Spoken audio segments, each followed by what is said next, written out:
Bersama saya Puan Nur Hafizah binti Musa, Pengetua Sekolah Menengah Kebangsaan Bukit Baru. Apa khabar Bunda? Alhamdulillah, terima kasih. Izinkan saya bertanya sedikit soalan. Baiklah, soalan pertama. Apakah harapan Bunda mengenai kempen anti-buli yang telah dilaksanakan tadi? Kempen anti-buli yang kita harapkan dapat meningkatkan rasa kasih sayang, silaturahim yang erat di kalangan anak-anak bonda, agar mereka ini membenci perbuatan anti-buli dan juga gangguan seksual.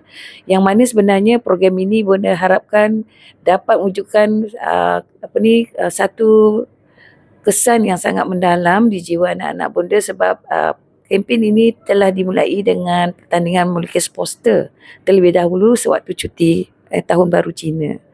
Jadi apabila mereka telah melukis poster, kita pada hari ini kita adakan pula sesi penggambaran yang mana mereka menayangkan akan poster-poster yang telah mereka buat.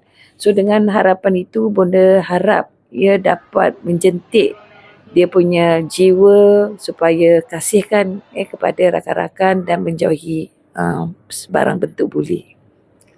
Baiklah, soalan kedua. Pada pendapat Bunda, apakah punca buli yang berlaku di sekolah? Punca buli ni sebenarnya yang pertama dia berasal daripada dalaman sikap dia sendiri, iaitu hasil daripada didikan agama dan juga moral, background latar belakang pelajar. Dan yang keduanya bagi yang tak ada jati diri tu, mereka ni mudah terpengaruh dengan rakan sebaya, dengan pengaruh-pengaruh negatif, ataupun cuba meniru aksi-aksi yang ada di medsos ataupun dalam media yang mereka tonton. Dan ada juga disebabkan ada rasa dendam di dalam hati.